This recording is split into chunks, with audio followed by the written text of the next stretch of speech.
Mirëmbrëma nderuar teleshikues, mirë se erdhët në Open, mirë se erdhët në Top Channel.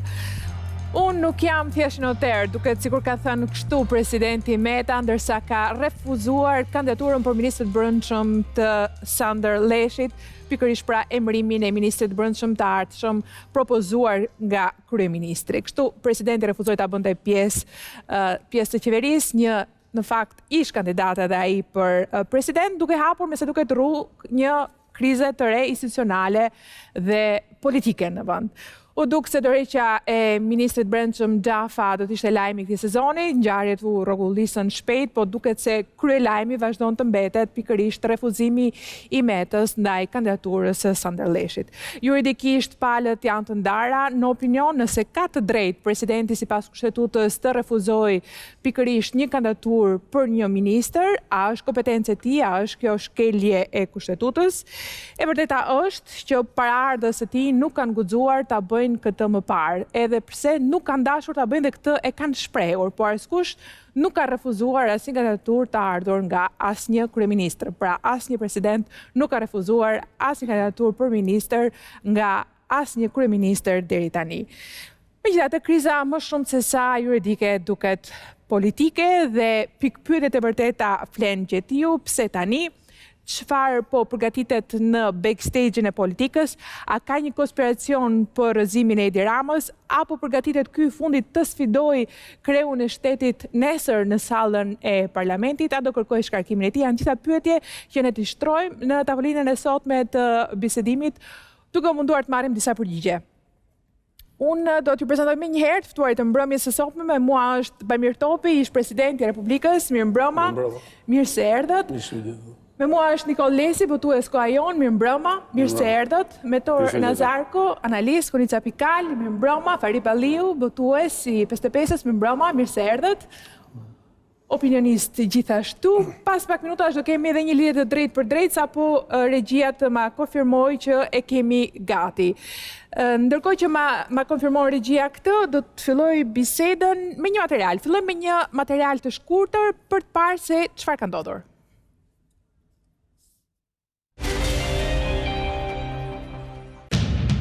Kur të shtunën e 27 tetorit, kryeministri lajmëroi largimin nga qeveria të ministrit të brendshëm Fatmir Xhafaj dhe zëvendësimin e tij me Sander Lleshin, të gjithë vëmendjen e mori ministrin në largim dhe jo ai që pritej ta zëvendësonte. Por mjaftoi një javë dhe një vendim i paprecedent i presidentit Meta që e gjithë historia të përmbysej. Vendimi i lirë Metës për të mos dekretuar si ministër propozimin e kryeministrit Rama është i pari deri më sot dhe në këtë mënyrë vendoset një precedent i ri. Pozitiv apo negativ, mbetet gjithsesi një çështje interpretimi. Presidenti u mjaftua me një fjali dërguar mediave nga zyra e shtypit për njoftimin e mos dekretimit, duke theksuar se nuk e kishte krijuar bindjen e plot për emërimin e Sander Lleshit. Ndërkohë kryeministri i shkoi të dielën në zyrë kreu të shtetit në një takim që zgjati rreth 90 minuta. Në përfundim, zyra e shtypit e kreut të qeverisë njoftoi se takimi ishte pozitiv dhe se Meta e Rama do të vazhdojnë të qëndrojnë në kontakt. Ndërkohë të hënën në mëngjes, kryeministri pas mbledhjes së grupit parlamentar socialist njoftoi në rrjetet sociale se Sander Lleshi do të drejtojë ministrinë e brendshme nga pozitat e zëvendës ministrit. Ky do të jetë rasti i parë që një dikaster kaq i rëndësishëm nuk do të drejtohet nga një ministër. Ne shkruani në faqen tonë të Facebook Uteni Vasili Open për komente dhe pyetje nderuar teleshikues. Fillojmë emisionin. Pyetja e parë është për zotin Topi në cilësinë e ish kreut të shtetit. Ju keni patur disa raste, disa eksperienca, dua t'ju pyes pikërisht për to dhe në rastin konkret, çfarë do të kishit bërë nëse ju do të ishit në vendin e presidentit Meta, a do ta dekretonit zotin Lleshi si ministër i brendshëm? Ndërkohë njoftohem nga regjia që është edhe gati lidhja e drejtë për drejtë me ish presidentin Moisiu. Mirëmbrëma, zoti president. Mirëmbrëma. Mirëmbrëma. Faleminderit, ju falenderoj që jeni në këtë lidhje të drejtë për drejtë. Falenderoj në mënyrë të veçantë dy ish presidentët për praninë në Open sonte dhe për gjithë ekspertizën që do na japin në lidhje pikërisht me eksperiencën e tyre. Lidhemi pas pak së bashku, zoti president, meqense ja shtrova pyetjen edhe zotit Topi. Faleminderit, Eni, unë do doja ta shtroja përgjigjen time në një rrafsh disi më akademik. Sepse t'japish përgjigje për çfarë po ndodh, patjetër është kaput këtë nga një realitet dhe një retrospektiv e të gjitha viteve të demokracisë. Kur thua rrafsh akademik në një studio televizive është pak e vështirë dhe e frikshme. Akademik ndoshta, njerëzit tremben nga termi, po unë do ta shtroj që t'jeti absolutisht. Sa më thjesht, të lutem. Absolutisht. Kam dëgjuar këto ditë një shprehje gati stereotipe që a është pozicion honorifik apo më shumë honorifik roli apo pozicioni i Presidentit Republikës. Dhe shtruar gati-gati në çdo studio dhe artikuluar edhe nga ata që merren dhe janë futur në betejën politike, më duhet të jap një përgjigje kundërshtrimin tim për këtë punë. Me ndryshimin ose me miratimin e kushtetutës në vitin 98 dhe sidomos me ndryshimet kushtetuse në 21 prill të vitit 2008, natyrisht pati një ndërtim strukturor ndryshe nga presidenca e parë e zotit Berisha. Dhe Shqipëria u fut eksaktësisht në pozicionin e një vendi me një republikë parlamentare ku roli i ekzekutivit predominonte gjithë pushtetet e tjera. Në këtë rast, pushteti i presidentit filloi të dobësohej dhe sot jemi në momentin kur institucioni i kreut shtetit shikohet si një institucion i dobët në radh parë nga ata që e prodhuan. Në fakt, ju e kishit paralajmëruar këtë gjë, pas ndryshimeve të 2008, apo jo? Unë pa dash të futem në artikulimet e mia, po e sjell bisedën sot këtu, meqense edhe ju e drejtoni pyetjen ç'po ndodh. Pra unë kam qenë kategorikisht kundër dhe jam kategorikisht kundër perceptimit që institucioni i presidentit është një institucion honorifik. Sigurisht është edhe institucion honorifik, sepse është kreu shtetit. Pra ka të drejtë me ta, me atë që bëri. Më lejoni ta them. Kam nevojë për një përgjigje sa më të shpejtë. Më lejoni ta them sepse kjo është shumë e rëndësishme. Pra, ata që e prodhuan këtë lloj institucioni për ta paraqitur këtë institucion si një institucion atavik institucioneve të shtetit, unë besoj që kanë bërë një gabim të rëndë. Si do i tjetë, pavarësisht që është konfiguruar shteti sot, duhet kemi parasysh diçka. Në demokraci, dhe themi që jemi në demokraci, pavarësisht problemeve të ndryshme, ka një rregull të artë, check and balance, pra është balancimi i pushteteve.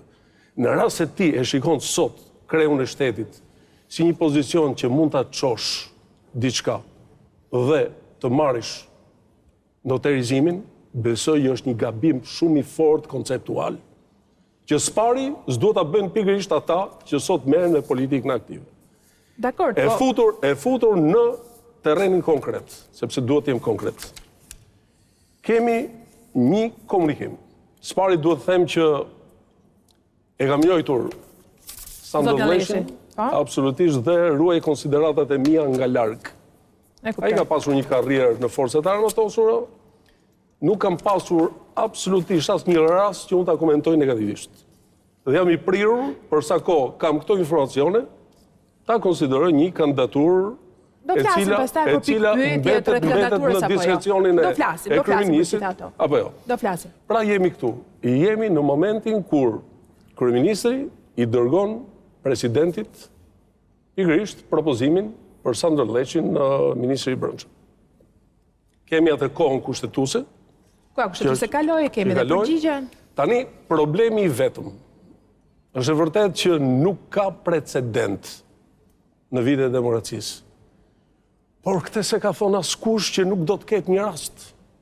Problemi është, sipas meje, që ende jemi në kushtet e një errësire të transparencës se çka ndodhur, pse arsyet pse refuzohet, dhe për më tepër në bisedën që ka pasur presidenti me kryeministrin, jo si një detyrim për mua personalisht, apo për ne që merremi me artikulimin publik, por është detyrim kushtetues. Sepse kam dëgjuar në çdo studio që çdo analist i jep së paku nga 2 dyshime Unë dyshoj... Kjo se nuk kemi version, nuk kemi shpjegim për Sejku Xhafa, nuk kemi motivim të dorëheqjes, nuk kemi motivim as nga ana e presidentit. Ju më pyetët si do vepronit ju. Si do vepronit ju lutem. Atëherë, ka një rregull që është kushtetues.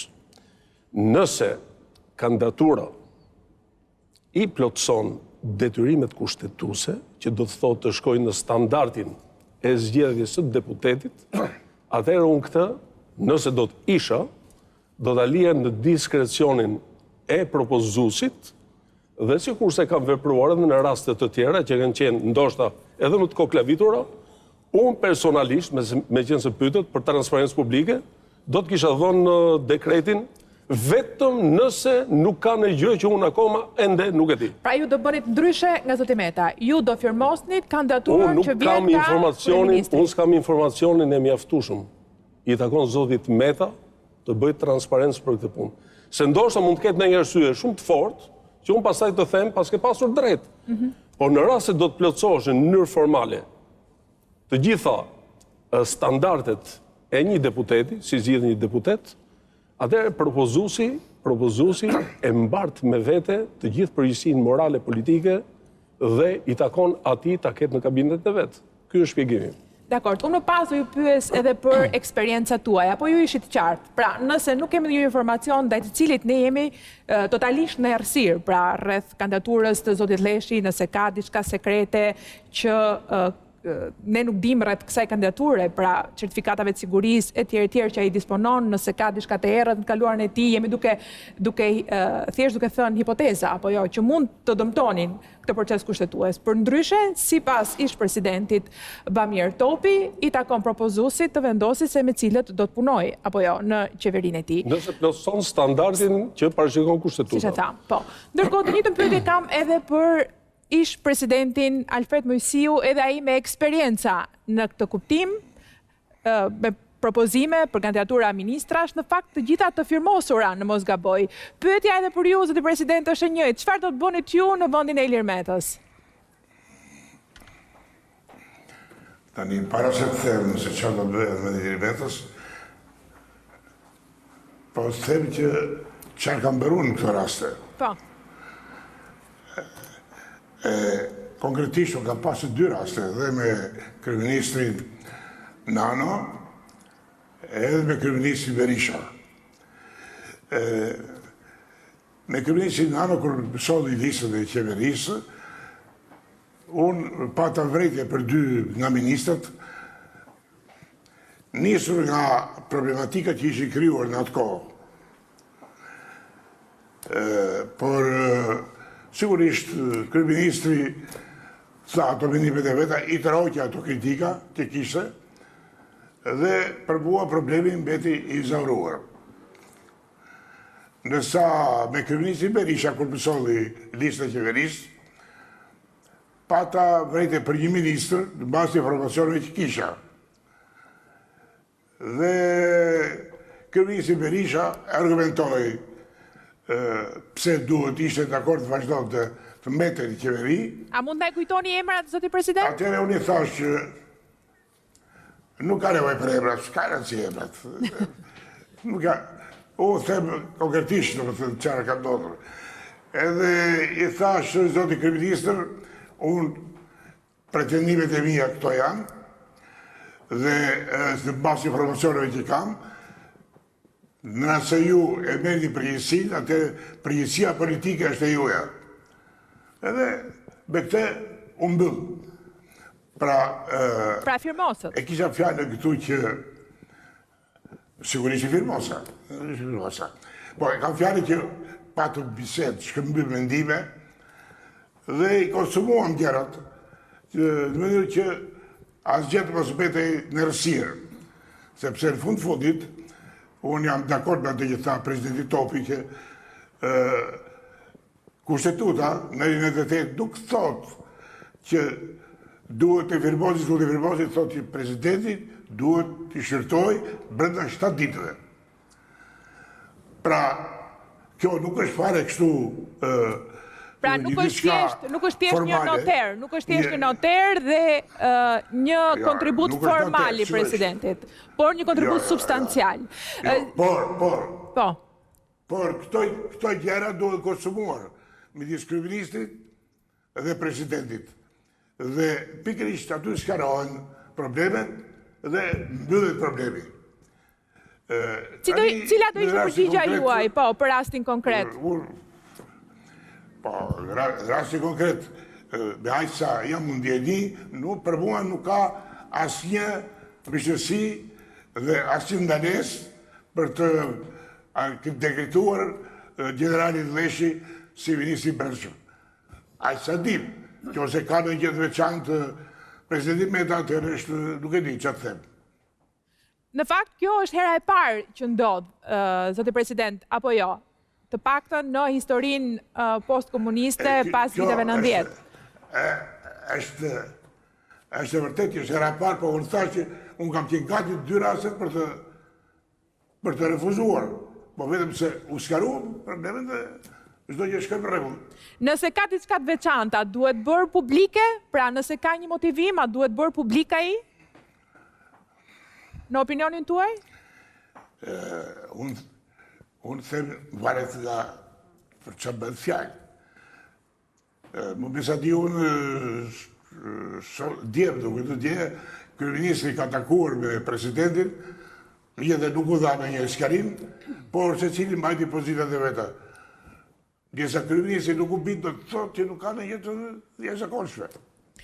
Zoti president, një koment ndoshta politik nëse ndjeheni ta bëni. Në çfarë momenti e fut vendin ky vendim i presidentit Meta? A shkon kjo drejt një krize institucionale? Tani, unë ju më bët pyetje direkt se të filloj çik ndryshe, ndërhyrjen time. Ne jemi një republikë parlamentare.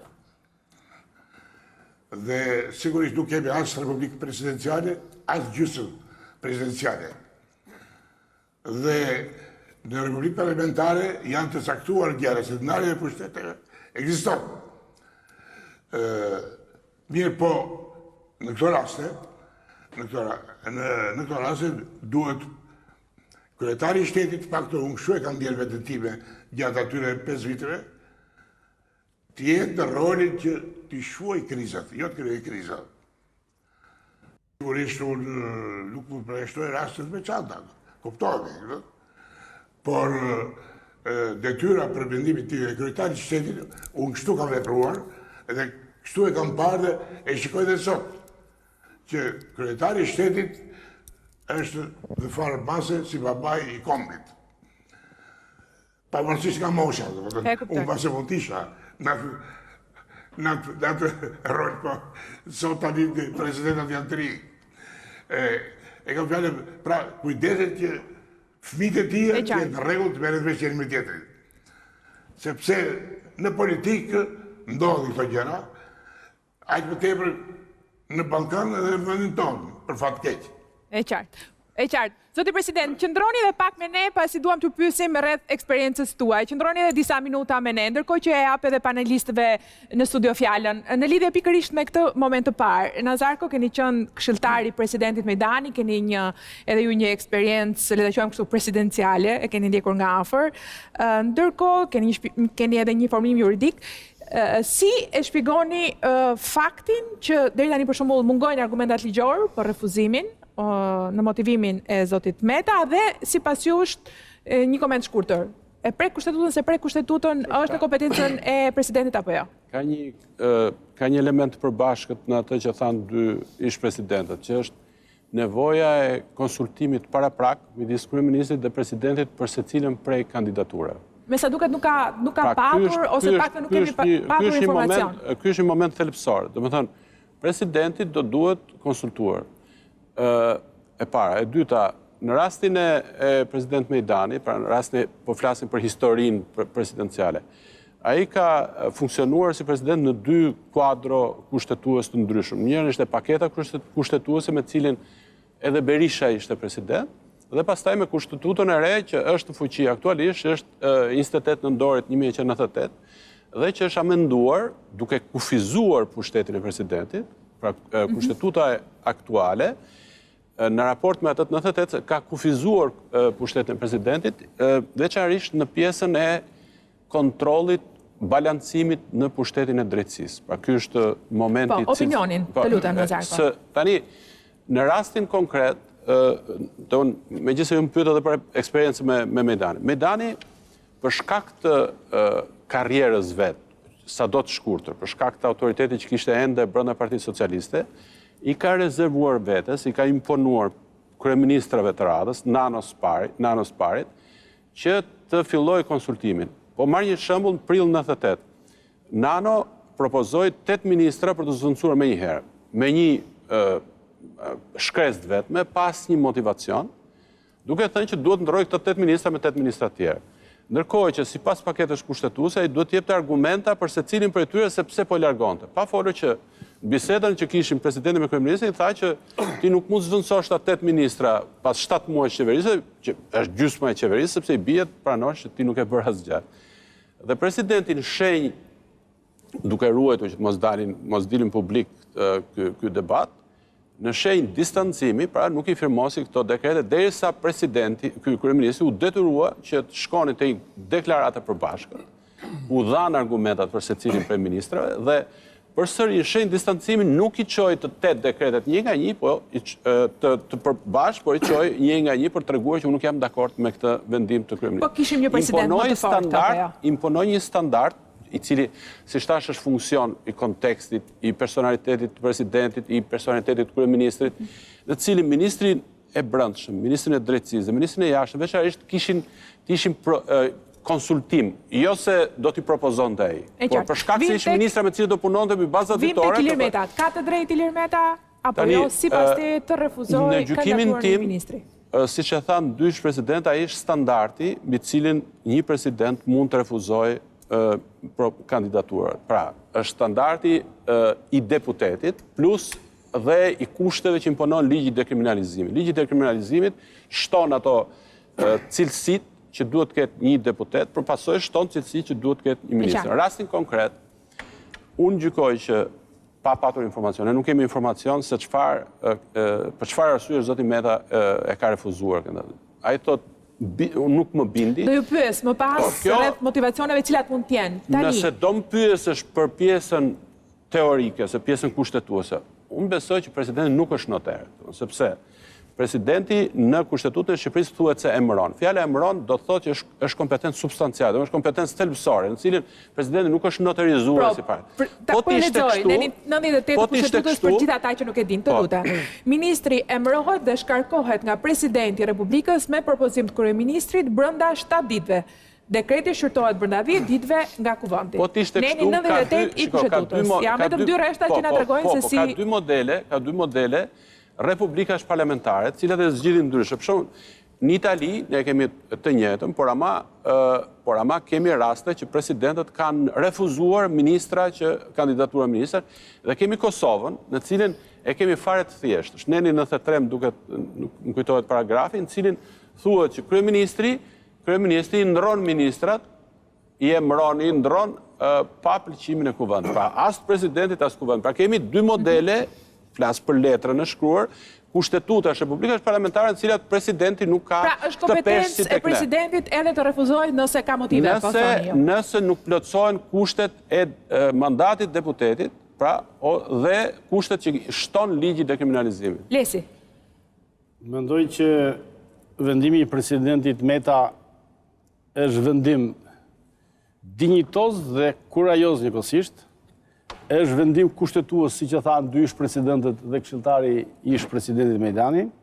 Është shkruar e qartë që ai nuk është një notar. Dhe fundit, si del drita e ngjarjeve të djeshme të sotme që po shikojmë nxitimin e qeverisë për ta emëruar më një herë kandidatin zëvendës ministër me fuqi ekzekutive ministri, që është e palishme. Ai mund të jetë njëri shumë i mirë, general shumë i mirë, por prap po shkel ligjin nga prepotenca dhe arroganca qeveria, të rast kryeministri. Mendoj që presidenti Meta, pa fyer asnjë president, ka një eksperiencë në raport me të tjerët që fatmirësisht ka qenë ish kryeministër, kryetar parlamenti dhe tani president. Pa fyer mikun tim Bamir Topi, por janë gjitha eksperienca politike, ekzekutive, të cilat tregojnë që vendimi i presidentit Meta, i cili akoma nuk është zbardhur, do presim zbardhjen, besoj do ketë një dokument juridik dërguar kryeministrit. Ne nuk e dim, do ketë. Duhet ketë, unë nuk jam informuar shumë mirë, por duhet ketë. S'ka ka përgabim? Duhet ketë, prit. Dhe e para, pra ka eksperiencë dhe nuk ka gabuar. Kur thoni është dinjitoz, dini diçka më shumë? Dinjitoz, Ku e sepse bazoni këtë edhe gjë? Keni informacion rreth kandidaturës, çalon ajo? Presidenti i Republikës nuk është vetëm president honorific, tham, dhe solem që ka vetëm pjesën e solemnitetit dhe të ceremonialit. Është dhe kryetar i Këshillit Kombëtar të Sigurisë, apo quhet çopra, sigurisë kombëtare, ku futet dhe ministri i Brendshëm, apo e zoti Falli. Pra në këtë sens, si që dëgjova sot rastësisht, se ndryshova pak mendim rrugës, zotin Lubonja e kishe një ide pak të turbullt për vendimin, por dëgjova Lubonja i cili mbetet nga intelektualet dhe publicistët më të mirë dhe tha, ai, dhe unë po filloj të shkoj nga Lubonja, që zoti Sandro Lleshi, ose katoliku im, ka qenë, është, akoma, deri sot, këshilltar i kryeministrit për 5 vite në kohën e kanabisit të Samir Tahirit.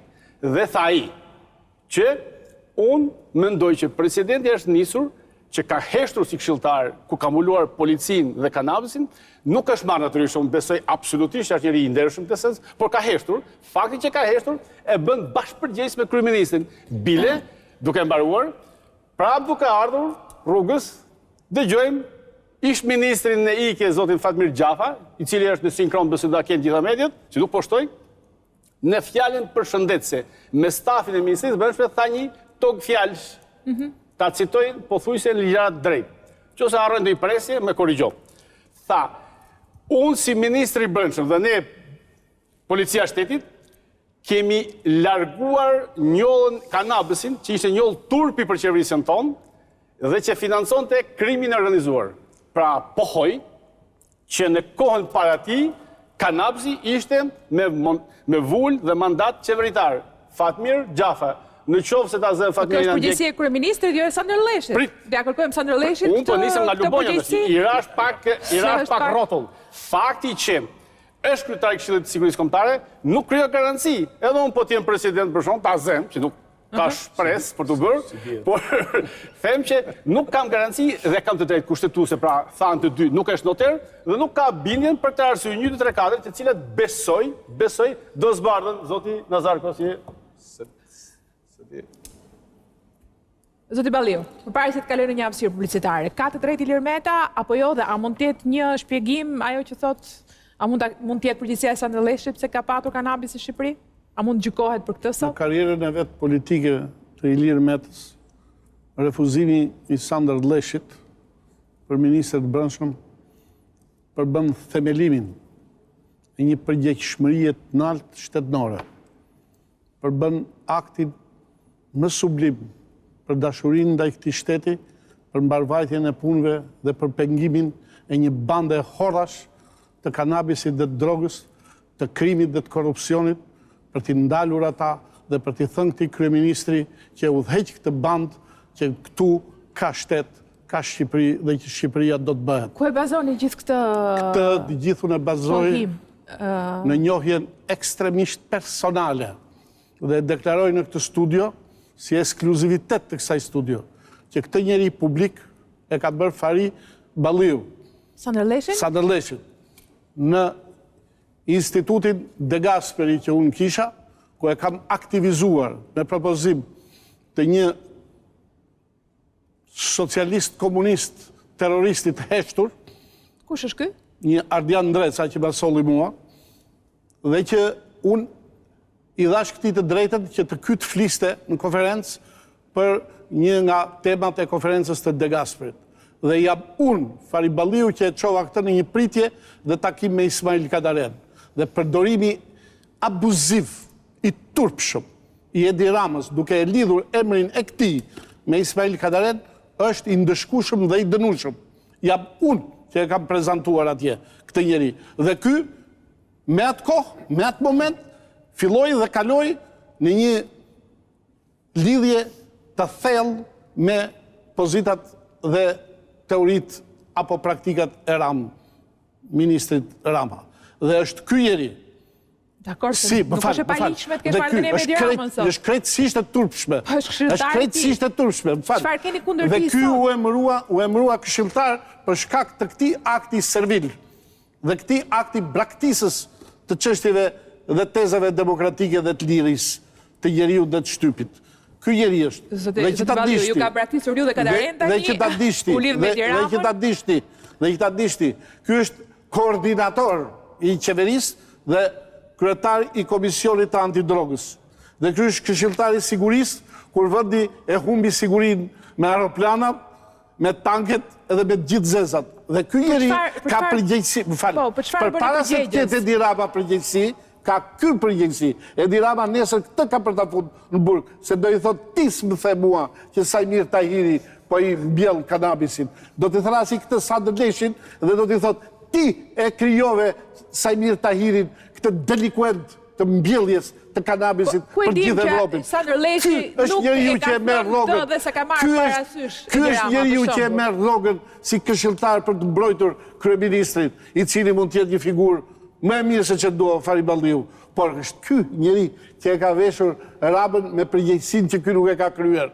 Dhe prandaj presidenti ka themeluar aktin më të mrekullueshëm të përgjegjësisë për mbrojtjen e shtetit nga e keqja e cila mund vi dhe përmes një servilizmi dhe përmes një butaku burokrat. E kupton se general se kena provu se Shqipëria s'ka bo as i luft dhe s'ka provu as i general. E kupton dhe është lyrim si general. E kupton dhe është turpi i gjykatave që dekretin e presidentit që ka heq nga general e kanë fut gjykat. Se dekretin e presidentit nuk hyn dot në gjyq.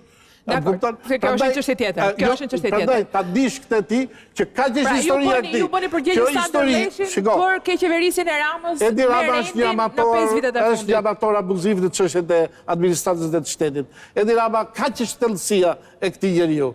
Ky ka dalë për herë të parë nga Fariballiu në për të shkruajtur dy rrjeshta.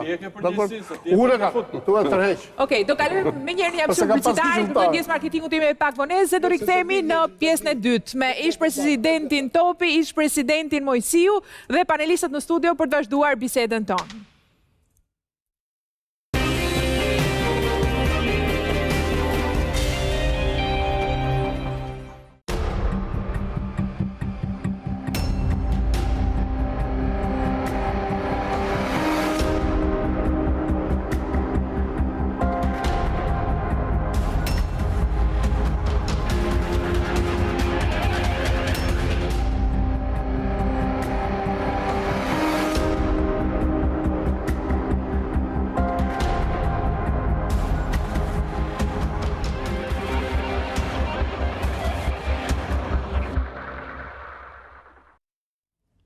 Politika është shah, tha Rama në mesazhin drejtuar deputetëve të tij. Dhe çfarë lloje po luan Edi Rama nuk e dim akoma. Është shah, do kemi një shahmat apo ka një lojë tjetër. Dhe pyetja që do shtrojmë tani është pikërisht kjo. Është problemi me kandidaturën e zotit Lleshi, realisht, apo problemi është kjo marrëdhënie, Rama Meta, një marrëdhënie e vështirë, një herë në koalicion, tashmë në largësi. Dua ta filloj me zotin Topi pikërisht me këtë pyetje, me një opinion politik dhe më pas kam një pyetje edhe për ish-presidentin Moisiu. Ju jeni njëri politik, kryetar partie tashmë, i keni ndjekur nga afër 20 vitet e fundit politike, sipas jush është realisht problemi tek kandidatura e zotit Lleshi apo ka një problem politik përplasje midis presidentit e kryeministrit? Sigurisht kandidatura dhe kjo lloj procedure është në shtratin e marrëdhënieve politike, s'bëhet fjalë. Unë i referom edhe njerë sepse është shumë e rëndësishme mbi bazën e ndryshimeve kushtetuese të 2008-s, klima politike në Shqipëri u bë bipolare, që presupozonte që çdo parti që do të mbijetonte ose duhet të mbijetonte, duhet patjetër të futesh në një koalicion. Dhe u ndërtuan koalicione politike të dy bllokeve, të Partisë Demokratike nga i krah dhe të Partisë Socialiste nga krahu tjetër. Çfarë rezulton sot? Rezulton që aleatët e Partisë Socialiste, Edi Ramës, kohë pas kohë, janë larguar. LSI-a e para, pastaj erdhi radha e Partisë Demokristjane, zotin Ndoka, me radhë. Pastaj erdhi radha e Partisë Drejtave të Njeriut, e Partisë Çamve, praktikisht në një marrëdhënie të tillë. Unë kam thonë dhe herë tjetër dhe tentoj në artikulimin tim t'i them gjërat ashtu siç i ndjej. Duket që ka një arrogancë të dukshme në marrëdhënie të Edi Ramës me të tjerët. Kjo është e dukshme. Kjo është një diagnozë e thjeshtë për t'u vendosur. Çdo interpretim tjetër pastaj do ishte hipokrizi. Pra, ç'a ndodh? Të gjithë po shkojnë në një krah. Atëherë kjo është këmban alarmi për të parë të gjitha veprimet. Spari veprimet i kanë bëjnë me lojalitetin në marrëdhënie, pastaj me kredibilitetin e këtyre marrëdhënieve, sepse politika para se të jetë sha. Sepse bukur e thonte dikush, ishte batut shumë e bukur. Po të kishte qenë shatha, fatos mucho, do ishte kryeministri i përjetshëm. Politika është arti, dhe besoj është arti i nivelit më të lartë intelektual. Dhe patjetër, jo, është shumë e thjeshtë kjo. Ta themi ti më pak të qartë. Politika është e tillë që nuk janë zbatu parimet, shohun, në parimet të marrëdhënieve me partitë e tjera politike. Sot, ta them më troç, Edi Rama e donte në mandatin e dytë, e donte tepsin vetëm. Sot kemi jo vetëm një Shqipëri të dominuar nga një parti politike, por mbi të gjitha kemi një Shqipëri që dominohet nga arroganca e njeriu.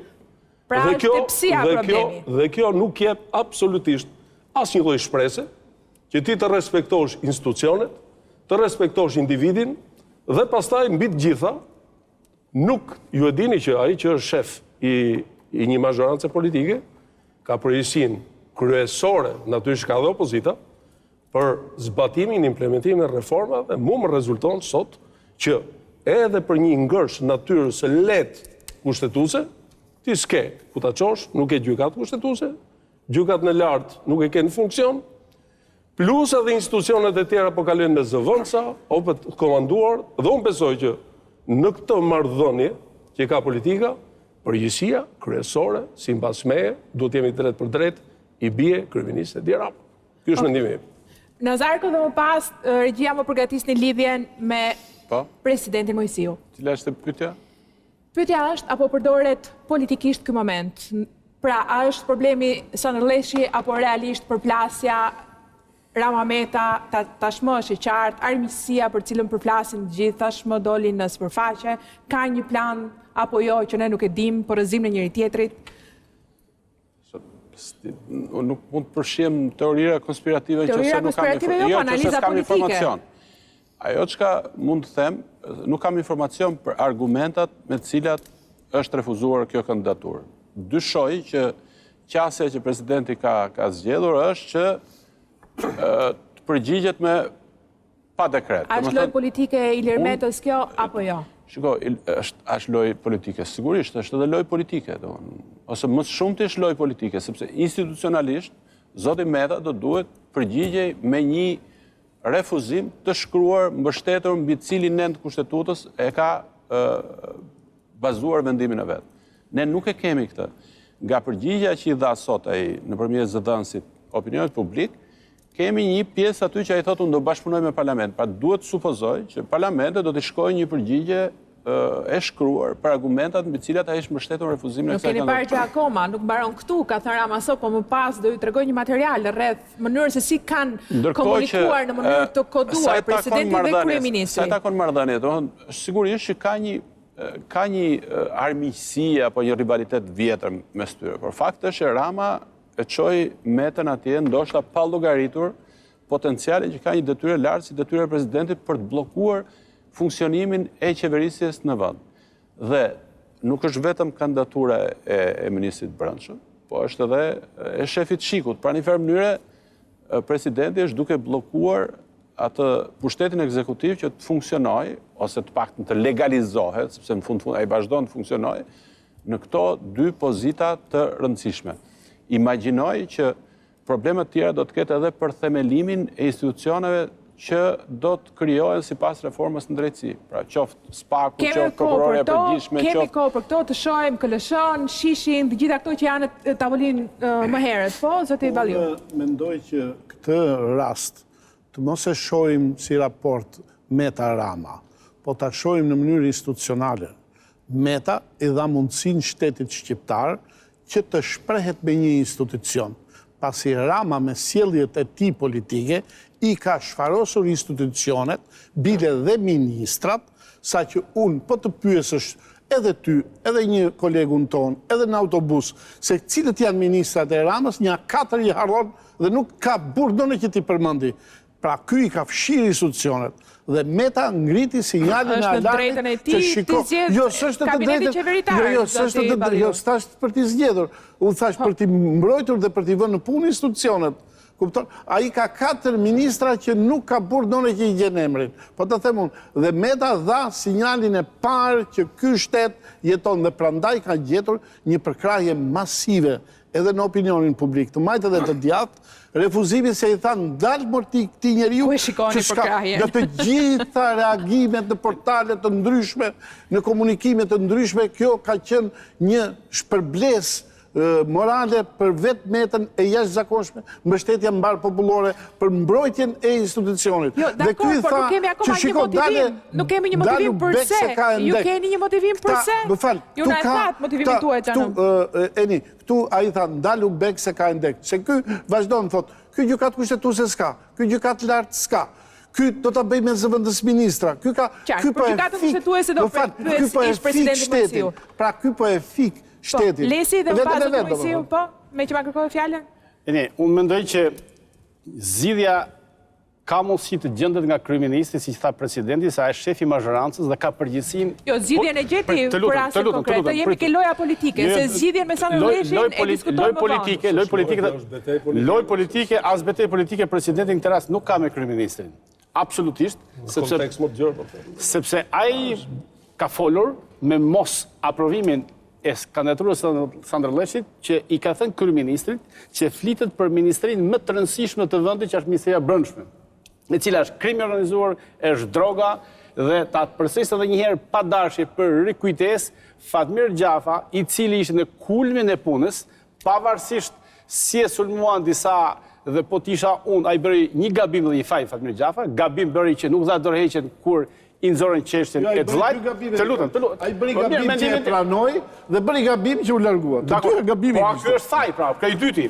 Pra faj, gabimi ishte që nuk iku në momentin që i nxorën lojën politike, po e quajmë në favor dhe kundër Gjafës, dhe faj që iku në kulmin e arrestimeve VIP nga radha e mazhorancës. Ishte përgatit, e di zoti mentor, po hesh në të rast, një arrestim i madh, një kryebashkiaku mik të kryeministrit. Në momentin që u bën gati, dorëheqja e Gjafës u dha për 3 orë.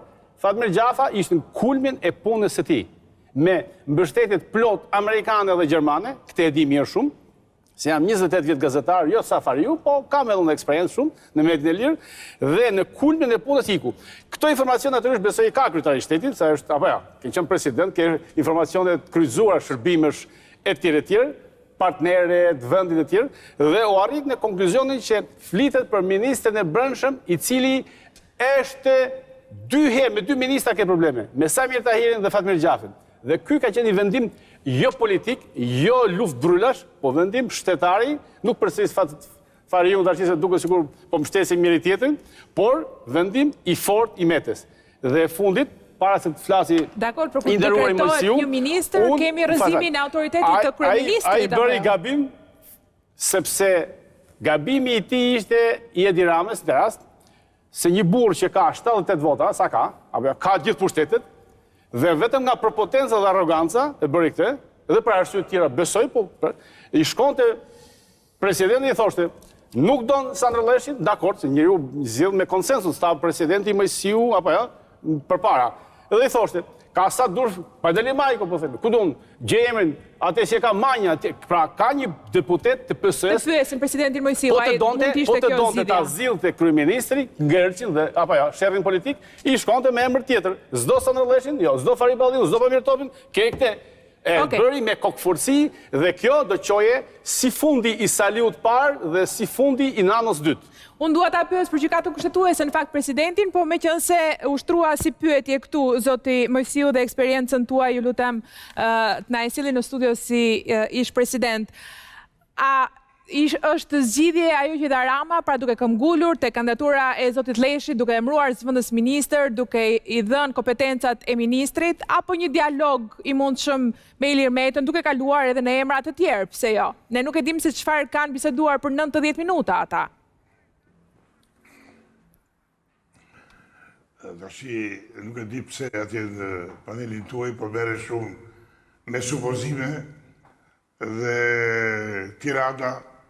Nuk e kuptoj, dhe këtu bëhet fjalë për analizën e funksionimit të institucioneve kryesore të shtetit.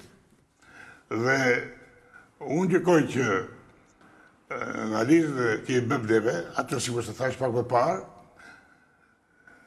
përgjegjësinë politike për anëtarët e qeverisë e ka kryeministri. Kjo është si një bëjnë dy. Në votim del kryeministri, nuk del presidenti. Dhe sigurisht, unë e thash që presidenti nuk është noter, për në kuptimin kur ka argumentat shndosha, ne nuk dim asnjë argument. Dhe tani, nësa përsa i përket general Lleshit, unë e njoh shumë mirë atë, më mirë se s'tha aty, ai është një ushtarak vërtet i rangut lartë, i përgatitur në akademi gjermane, amerikane, njëri që kanë qenë 3 vjetë atashe ushtarak në Berlin dhe ka i përvojë të madhe komanduse dhe drejtuse. Pra, ka cilësi për drejtuar një dikaster. Dhe pse në këtë debat, këtë duhet të skarojnë presidenti me kryeministin, opinioni publik të thonë çfarë është puna. Ka instinkt shtetari, ta bëjmë një pyetje. Nëse zoti president e pranon pyetjen, po nuk ka debat me ne. Jo, një pyetje vetëm, ka qenë këshilltari i sigurisë dhe ky s'ka folur për drogën asnjëherë. Jo, ju lutem, zoti president. A fari, jari ka qenë për muhabetë. Ka qenë këshilltari i kryeministrit për drogën. Po lere për fari tani, jo. Drogën, zoti president. Ka qenë Je njëri i nderuar, ka qenë këshilltar për drogën, ka qenë koordinator në për dikastere për drogën. Është njeriu që ka formuluar 98% të drogës, është dukur, tha ky. Ka thënë ky. Është dukur, tha. 98%. Kur mbushi gjithë Evropën me drogë. Zoti president, pyetja ishte në fakt për kryeministrin, pyetja që u bëra unë, a duhet kalonte në një kandidaturë tjetër apo jo, nga eksperienca juaj? Kjo ishte pyetja. Apo duhet këmbgulte ke zoti Lleshi duke emëruar zëvendës ministër? Nuk kam qenë kryeministër. Jo, si president. Unë fola atë qatë nuk bëjt presidenti. Për kryeministër, unë s'kam qenë, më thënë, a mund të zhbllokonte situatën kjo lëvizje, kjo është pyetja, pra të çonte një emër tjetër kryeministri në presidencë? Tashti, ajo është drejta tjetër, thash për parë, përgjithësia politike. Unë e nësolla shembullin, me 2 kryeministrat i kam patur, edhe përgjithësia politike është e tyre. Kjo është e konstitut. Dhe kur bëhen zgjedhjet, ata do japin llogari. S'jap llogari as unë, as Fari Malliu, as presidenti aktual. Është saktë. Zoti Topi do të thoshte diçka, më pas ju pyes për gjykatën kushtetuese, kam nevojë për opinionin tuaj. Zoti Topi, çfarë doni thoni? Jo, unë sugjeroj të kalohet nga problemi një emri, sepse duket sikur po prevalon rëndësia politike e kandidaturës zotit Lleshi, ndërkohë që unë jam për diskutuar dominantin e historisë. Unë nuk diskutoj për ta personalizuar debatin, absolutisht. Jo, asnjëri nga ne nuk diskutohet, por tani është fakt që është refuzuar një kandidaturë. Pak më parë që gjithçka që vjen, edhe gjërat jo natyrale që vinë në këtë vend, vinë si pasojë e humbjes së klimës së komunikimit, të bashkëpunimit, të dobësimit të institucioneve, të forcimit të arrogancës, sepse ne dim fare mirë që çdo njeri që zotëron gradualisht dhe merr shumë pushtet, patjetër është natyra njerëzore që akumulon dhe arrogancë. Sot, unë me eksperiencën time, qoftë politike, qoftë në parlament, qoftë në shtet, në presidencë, unë shoh një klimë politike të denatyruar. të denatyruar. Institucioni i zgjedhjeve mungon, edhe duhet ta pranojmë që gjithçka fillon aty. Institucioni i zgjedhjeve prodhon institucione të deformuara. Institucionet deformuara vinë dhe katapultohen nga njerëz jo me standardin që kërkon demokracia sot. Pra unë jam i shqetësuar për standardin e demokracisë dhe për fat keq, në mënyrë shumë paradoksale, ndërkohë që ne presim që të forcohet standardi i demokracisë, unë shoh njerëz të cilët në kohë të ndryshme kanë demonstruar një trajektore të ndryshme të personalitetit tyre. Shoh që ndryshe kanë qenë dikur, ndryshe sot i kanë bërë pushtetin, janë bërë shumë arrogantë. Është arroganca e Ramës? Ajo që justifikon të gjithë situatë, qoftë reagimin e presidentit? Që veprimi i presidentit ka lidhe me Ramën, kjo s'ka asnjë dyshim. Pse? Sepse unë mendoj që kandidatura e zotit Lleshi është e pa nga dëdhanat që janë publike. Nëse do të kishte dëdhana që kontestonin atë figurë, zoti Meta, o drejt për drejt, o nëpërmjet kanaleve tjera, do të bënte publike sepse. Pra, kandidatura e tij nuk ka në gjykimin tim nga këndvështrimi kushtetues asnjë moment kontestuar. Bile Meta në intervistën e fundit që dha para se të bënte publik vendimin e tij, shprehu një nonsens. Cili është nonsensi? Unë dekretova atë delinkuentin. Nëse dekretoj delinkuentin, atëherë nuk kishte asnjë arsye pse të mos dekretonte këtë një prit. Pse të mos dekretonte një njeri i cili kishte apo s'kishte përgjegjësi si këshilltar. Pra ka lidhje me Ramën. Është ajo fabula e skeçit të Fierit që tha po ai që vodi lopën, s'ka faj, domethënë nuk mund t'i vishen këshilltarit kryeministit përgjegjësi për veprimin e ministrit brendshëm në gjykimin tim. Ajo që mendoj ekskluzivisht ka lidhje me Ramën. Kjo është e qartë. Luftë politike. Është luftë politike që është luftë institucionale. Kur shkojmë tani tek a duhet ta bënte në gjykimin tim, kjo vendosi precedent. Çfarë precedenti? Precedenti që në qoftë se një ministër i plotson kushtet për të qenë i tillë dhe presidenti refuzon, pa argument kushtetues, po thjesht dhe vetëm për shkak të arrogancës kryeministit për që se ka konsultuar paraprakisht e tjerë, ky është një precedent, ai mund të refuzojë çdo. Ky është një problem. Domethënë, kjo është vendosja në krizë e institucionit të kryeministit.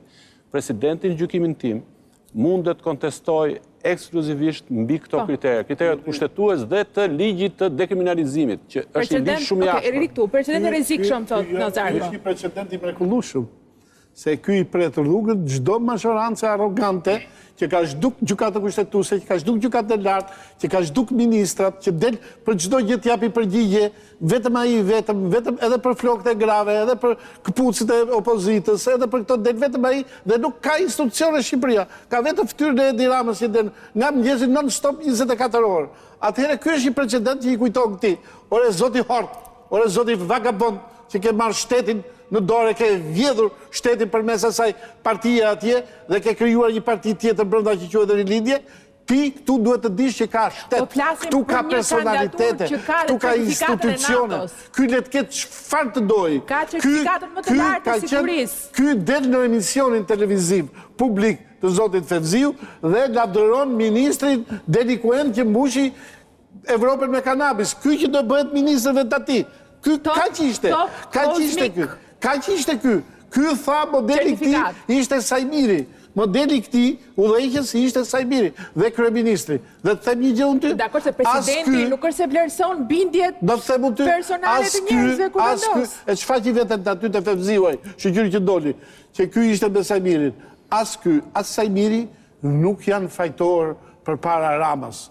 Këtu është Rama dhe të gjithë analistët kudo që dalin me kaq vonesë sa janë kanë kuptuar që gjithë njeriu që po e zhyt këtë vetë në terr, në emigracion, në varfëri, në drogë, në krim, në bigjoz, është vetëm një person. Dhe ky është Edi Rama. Institucionin e kryeministrit e ka uzurpuar një njeri që po e fut Shqipërinë në varr të zi, që po e demaskon në të gjitha botën me kanabisin që mbodhi. Zoti Balliu, ka një ide konspirative tjetër, apo bashkëpunon zoti Meta, presidenti me opozitën për rrëzimin e Edi Ramës?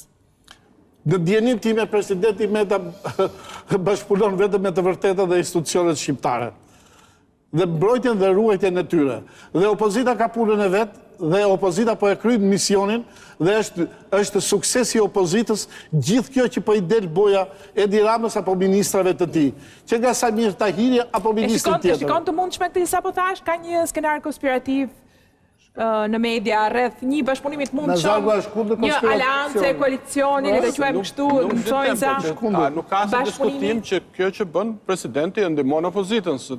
E bën ai qëllimisht që ta ndihmojë opozitën ose jo, ndonjëherë qëllimet s'ka rëndësi, pasojat ka rëndësi. Domethënë kjo ndihmon opozitën që të krijojë destabilitet institucional. Në këtë kuptim, unë e përsëris që kriza reale në pikpamje kushtetuese është ajo që është vendosur presidenti që presidenti mundet të refuzojë çdo kandidaturë të ministrit. Ka një reagim të zotit Ndreca, po i lë vend me qenë se e përmendi pak më parë dhe ka të drejtën e artikulimit.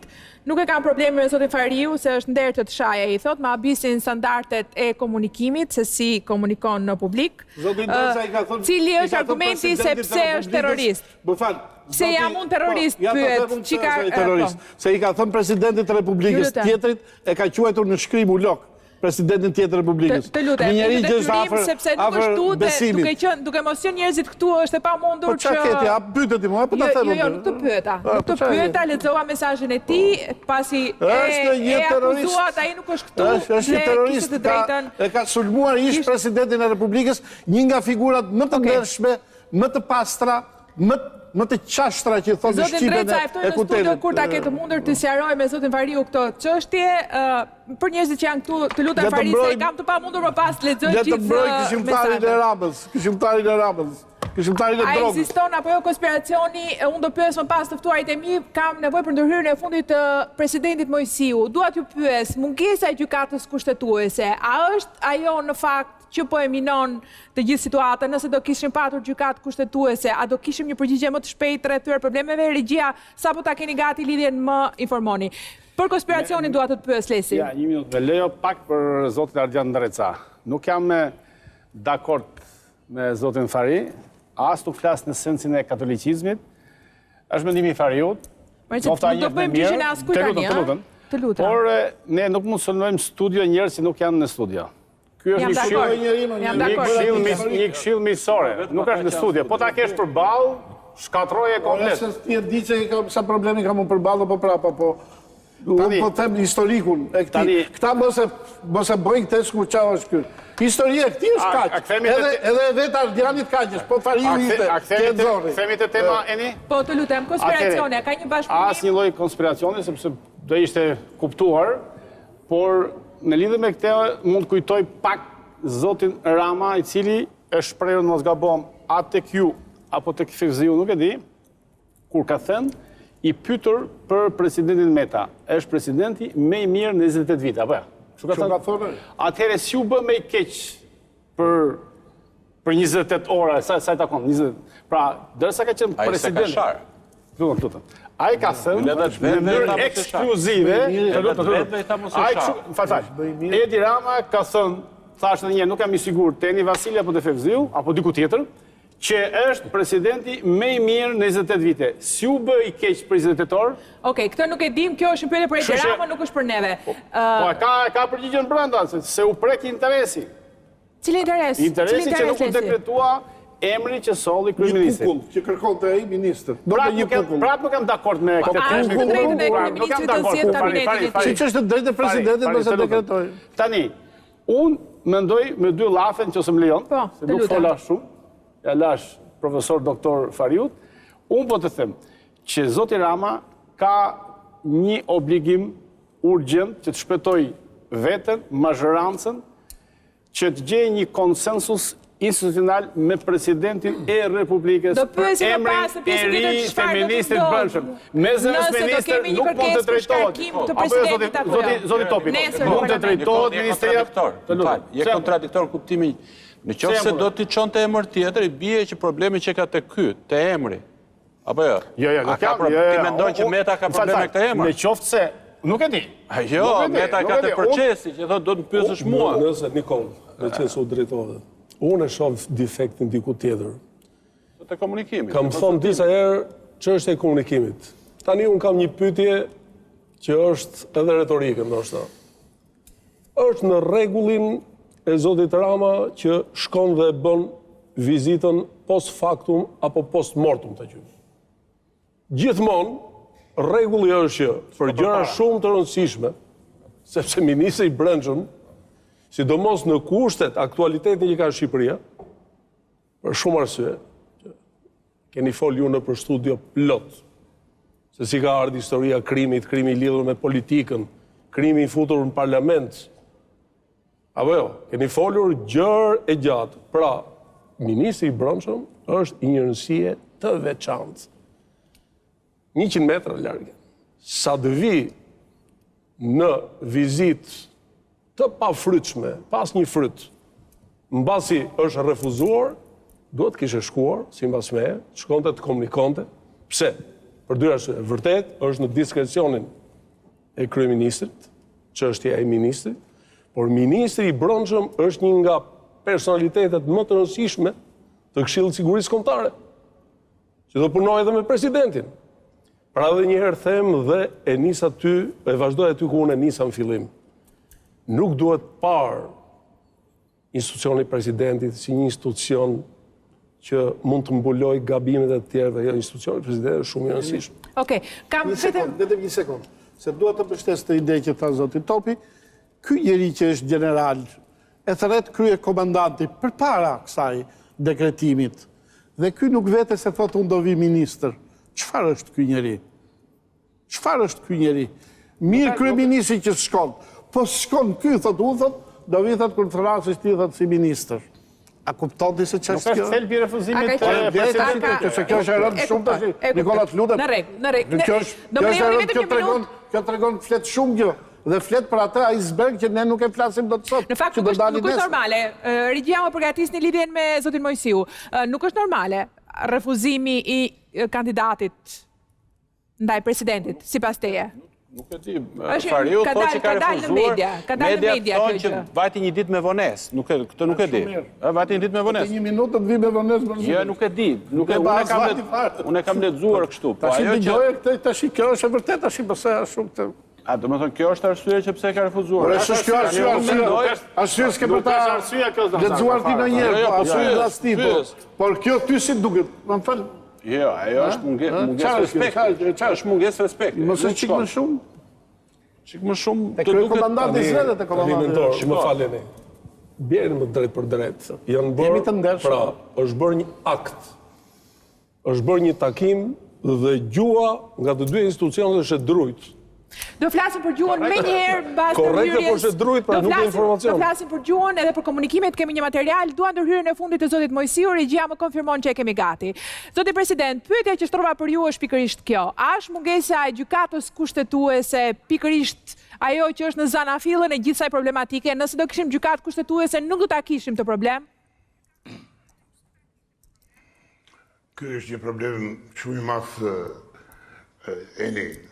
sepse këtu nuk është thjesht mungesa e gjykatës kushtetuese. Këtu në tërësi sistemi i drejtësisë është i coptuar tani. Dhe kjo ka një arsye, sepse vërtet u miratua reforma në mënyrë unanime, në mënyrë të paparë të këteve, por ama shkopit fillon me herë mas asaja. Edhe duket sikur të tërë janë dakord që sistemi drejtësisë, për politikën, që sistemi drejtësisë është të gjithë një është. Pra, përgjegjësinë e ka pikërisht duke filluar që nga presidenti, kryeministri, opozita, e gjithë politika jonë.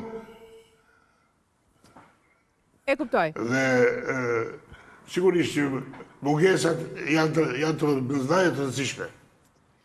Zoti president, faleminderit që ishit me Open sot në Top Channel dhe pranuat ftesën tonë për kontributin tuaj.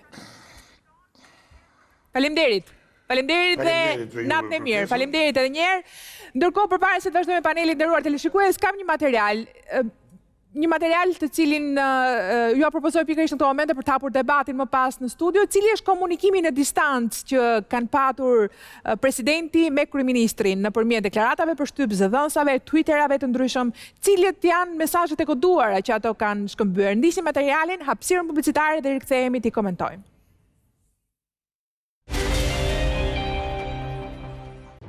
Presidenti i Republikës nuk ka krijuar bindjen e plot për t'i dhënë besimin kandidaturës së zotit Sander Leshaj si ministër i brendshëm. Ky është argumenti i vetëm bërë publik nga presidenca për refuzimin e firmosjes së dekretit që Sander Leshin do emëronte ministër të brendshëm. Menjëherë pas këtij vendimi, kryeministri Rama u ka dërguar një SMS të gjithë deputetëve socialist. Lutem asnjë lloj komenti për vendimin e presidentit. Ne jemi shumica dhe ne kemi detyrën t'i dalim zot njerëzve, vendit, kushtetutës me maturi dhe vendosmëri. Politika është shah, mos e harroni. Por të dielën kreu i qeverisë ngjiti vetë shkallët e presidencës, ku u takua me Metën pikërisht për këtë çështje. Pas përfundimit të takimit që zgjati 90 minuta, kryeministri ftoi se bashkëbisedimi ishte i hapur dhe konstruktiv dhe se kryeministri do vijoj komunikimin me presidentin. Ndërkohë këtë të hënë pas mbledhjes së grupit parlamentar socialist, Rama njoftoi në Twitter se Sander Leshi do të drejtojë ministrinë e brendshme nga pozitat e zëvendës ministrit, por nënvizoi se kjo gjë nuk mbaron me kaq, duke lënë të kuptohet se tashmë është radha e tij për të lëvizur në fushën e shahut të politikës. Kjo fjali me sa duket nuk është pritur mirë nga ana e kreut të shtetit.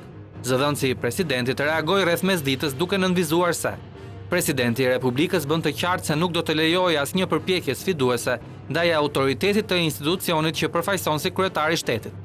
Presidenti Meta ka bindjen e plotë se koha e drejtimit të shtetit shqiptar me sekretar të parë ka përfunduar një herë për gjithmonë. Me sa duket, tashmë lufta mes presidentit Meta dhe kryeministrit Rama është zyrtarisht e hapur.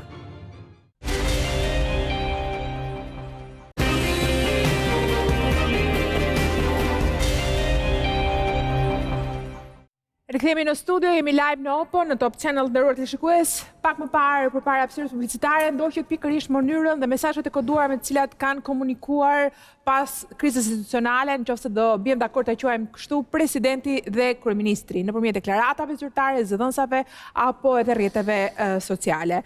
Rama deklaroi, siç e patën në materialin ton, se Leshi do të jetë zëvendësministër, por shtoi nuk mbaron me kaq dhe lajmëron seancën e jashtëzakonshme parlamentare të ditës së nesërme.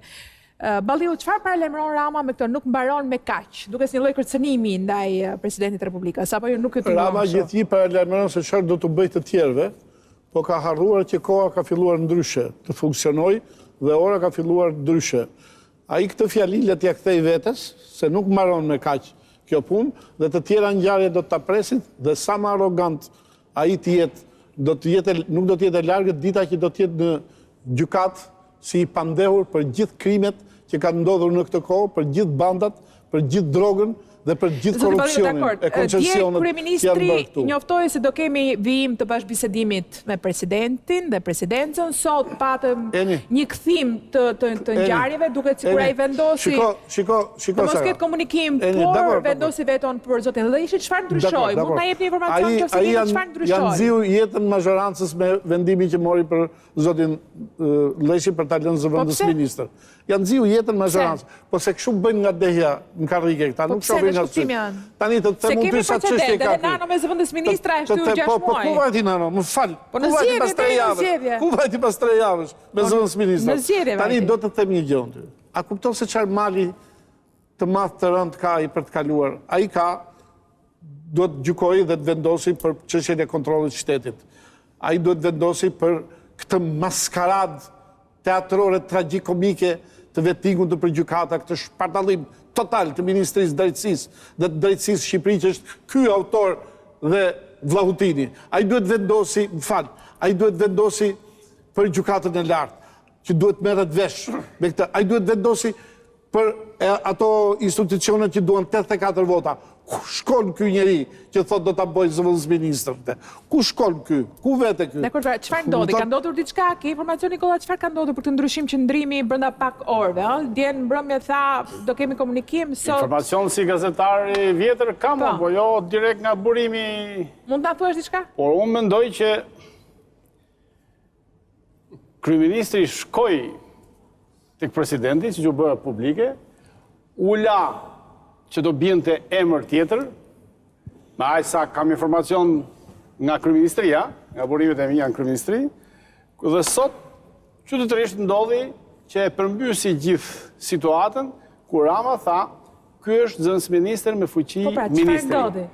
Atë di vetëm zoti kryeministër, po unë di vetëm që zgjidhja që sugjeroj miqësisht nëse na dëgjon, është vetëm të uli kokën, arrogancën ta uli në minimum, siç tha zoti Topi, për qeverisjen, dhe të shkoj tek presidenti i Republikës dhe të gjej zgjidhje, sepse është ministër i brendshëm, ministri më i rëndësishëm i qeverisë, apo jo zoti Topi? Është aq më tepër që flitet për krimin organizuar për më të rëndësishëm. Më i rëndësishëm në kushtet e Shqipërisë. Kur e ka shërbimin sekret pa shef, Kështu që kjo është zgjidhja dhe duhet që këshilltarët e zotit Rama, siç dëgjova sot në një hotel në qendër Tiranës, si mos bëjmë reklam, në vërtet në hollin e hotelit, jo në hotel. dyku në kafe, që e karikonin njëri tjetrin që do rrëzojmë metën, do shkarkojmë presidentin, do marrim këtë, do marrim atë. A mund shkarkohet presidenti, është pyetja tjetër, dua. Dhe kjo është absolutisht një gjuhë servilash e disa deputetëve që rrinë afër kryeministrit, që në vend që ta këshillojnë, apo jo, se presidenti Topi ka qenë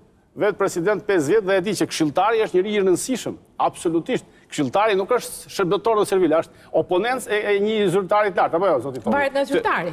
Dhe si trajton, edhe nga këshilltari. Ndryshe dorëzoj qelsa thri këshilltari jot ju, nëse s'më dëgjon, apo jo? Kështu që në këtë sens, edhe një herë, zgjidhja është vetëm gjuha jo e drujt, por gjuha e komunikimit e kryeministrit me presidentin për të gjetur zgjidhje për vendin. Ndryshe, prapë me informacionet që kam, jo nga kampi i opozitës Mirfield, zotit Fari, që është profesor në atë sektor, por kam përshtypjen se ministri i brendshëm, që është zëvendësministër, do ketë një valë protestash dhe demonstratash të pa përballueshme që po përgatit opozita. Dhe vendi do shkojë drejt një krize të rrezikshme. Kjo krizë zgjidhet, e para të ndryshoj qeverinë, zoti kryeministër, të uli për potencën, ndryshoj qeverinë në ç'kuptim, Sander Lleshin apo ndryshime të tjera? Gjithë qeverinë në emra dhe vetën e vet. Po pse do ta ndryshoj? Ju po thoni ta merrni pushtetin tavolinë opozita? Unë nuk shkoj deri atje, unë nuk shkoj deri atje te Fariu, Pse duhet ta bëj te kryeministri? Po mirë, perceptimi publik. Do ndryshoj qeverinë se do opozita. A kam të drejtë për të thënë perceptimin publik siç e ndjej dhe e nuhasur? Jo, të drejtë tieni, po do të ketë që ndryshoj dhe të ulet në rrugën e kompromisit institucional. Eni Vasili më dëgjon, ndryshe, po flas para Fariballiut, që është thash i kampit direkt Seli Blu, do jetë një pranverë shumë e rrezikshme. Regjia, të lutem, një artikulim të Metës në 2017 që duket sikur vlen edhe për momentin, edhe më pas Nazarko, për të vazhduar më pas me zotin Topi për gjithë analizën se a mund të shkarkohet realisht presidenti në sallën e parlamentit apo jo. Po ndjekim këtë artikulim të Metës. Nuk ka shansë rilindja të shkarkoj Ilir Metën. Absolutisht, jeni të sigurt ju. Kështu që janë shqiptarë që do të shkarkojnë rilindjen, sepse rilindja nuk bën dot shtet. Në qershor 2017 nuk ka rilindja si shkarkon Ilir Metën. Duket sikur edhe pse në distancë kohore, ky artikulim i Metës rri sikur ta ketë thënë sot. Me çfarë votash do ta shkarkoj mazhranca? Duhen 93 vota apo jo zoti president? 3. Nuk është çështje thjesht numerike. Duhet gjykatë kushtetuese dhe kryesorja unë mendoj që kryetari i parlamentit duhet të ftojë presidentin e Republikës në sallën e parlamentit, se para parlamentit përgjigjet presidenti, apo jo? Dhe të replikojë dhe të përgjigjet pyetjeve të deputetëve. Kjo është një zgjidhje sy më sy përballë deputetëve të parlamentit. A mund të shkarkohet presidenti në parlament, po? Di pse ka dalë kjo teza që mund, jo, a shkarkon parlamenti, ato dihet që se shkarkon, se është në prag shkarkimit Rama. Po si do ta shkarkoni Ramën? Rama është i shkarkuar praktikisht, po s'ka qeveria, s'ka dhe qeverisje, po s'ka fare, po si e thoni këtë tani, kryetar Shiku s'ka. Kryetar këto të shtetit nuk vën dot. Ministër të brendshëm e bëri zëvendësministër. Ministër diaspore që s'punon s'është as diku ministria. Ministri që është një biznesi, që është një ministri tjetër. Zoti Majko? Aty është. Ore çfarë peshë kanë të shkretët. Nuk mori pjesë në votime, zoti Majko, njëri i përgjeshëm, politikan i rëndësishëm. Njëri i përgjeshëm nuk merr pjesë në votimet e gabuara të Ramës. Ai është pjesë e opozitës. Kjo është një gjë e mirë. Majko është për Ramon, që funksionon. ka dhe mendim ndryshe brenda qeverisë ti, nuk ka Prandaj të them unë ty që kjo ka dalë nga që Rama është në fundin e vet. Po, a ka ndonjë shans edhe për njërin dhe për tjetrën zoti Topi? Kjo Ramës është më afër të bëj. Pare ti bëj një sugjerim shumë miqësor miku tim Nikolës. Se si e kompozon kabinetin zoti Rama është ekskluziviteti i tij. Në fjalën time, vazhdimisht po hedh shqetësimin që kryeministri, institucioni i kryeministrit ka humb komunikimin normal me institucionet e tjera. Ky është shqetësimi im. Sepse në demokraci ti je kryeministër, tjetri është president. Dhe çdo njeri që është në krye të një institucioni është e pamundur që të mbijetojë pa komunikim me tjetrin. Qoftë edhe mazhoranca me opozitën, që është një çështje në vete. Ju e dini që përpjekje janë bërë në të kaluarën me ulën për tryeza mazhorancë opozita, apo jo? Kur kishte konfliktualitete politike. Ndërsa çështja nëse mund të shkarkohet zoti Meta apo jo, unë nuk e shoh thjesht në argumentim si një çështje numerike. Është gabim. Është ta simplifikosh këtë punë. Puna është që rasti konkret nuk përbën shkelje të rëndë kushtetuese. Përbën fare shkelje, se Po jo, e kam fjalën. Rëshqite pa dashje. Jo, nuk rëshqjas unë. Pa dashje të ndryshe e fillim. Jo, një sekond. Po më lejo për atë shumë. Në më debat po bëjmë atë. Jo, mos e interpreto gabim. Kushtetuta jep qartë se kur mund të filloj impeachment për presidentin. Pra, këto janë probleme që ekzistojnë në marrëdhënie me disa institucione edhe sikur të ketë një mungesë të harmonisë midis presidentit dhe kryeministrit për çështjen e fjalë, futet në lojë gjykata kushtetuese. Ndërsa për mundësinë praktike reale, edhe sikur të ketë iniciativë, është një betejë e humbur, sepse don një iniciativë që mazhoranca e ka, por don 93, minimalisht 93 deputetë dhe historia nuk mbaron këtu. Se të bazë kësaj duhet ta kalosh në gjykatë kushtetuese, pra është një tezë e cila ka dalë kot këto ditë, Është që të mbrojë Ramën, sepse është totalisht A ka dalë kot? Është Pikërisht nesër totalisht e thotë paralel, jo. kryeministri në orën 10 nuk ka mbaruar me kaq. Unë nuk e di ç'më ndon ai, por fillojnë edhe kjo është një betejë, interpretime. po ja them unë. Nëse është kjo,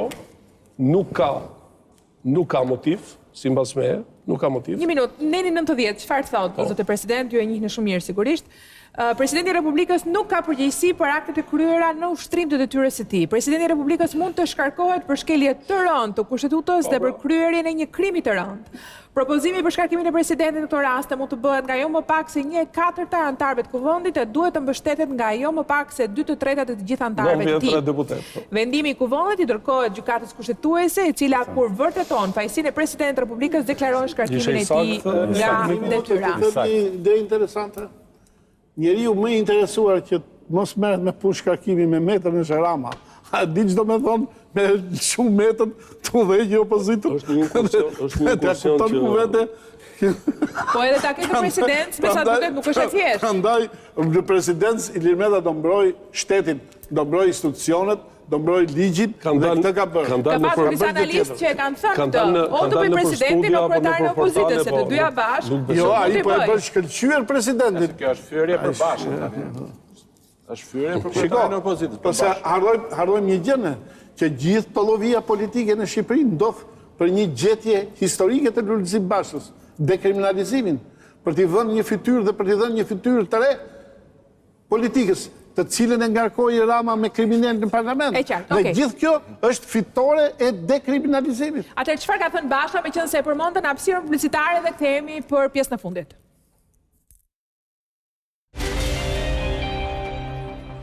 Presidenti ka kompetencat e tij kushtetuese, është detyra e tij të japë edhe të gjithë aspektin kushtetues të dekretit apo të mos dekretimit të ministrit brendshëm, të propozuar nga Edi Rama. Lëvizja e ardhshme në atë që nuk është lojë shahu, por lojë me fatet e shqiptarëve, është duhet të jetë largimi vet Edi Ramës. Rënia e ministrit tretë propozuar nga Rama është dëshmi e krizës thellë politike, morale dhe mos qeverisjes vendit për shkak të bashkëqeverisjes me krimin.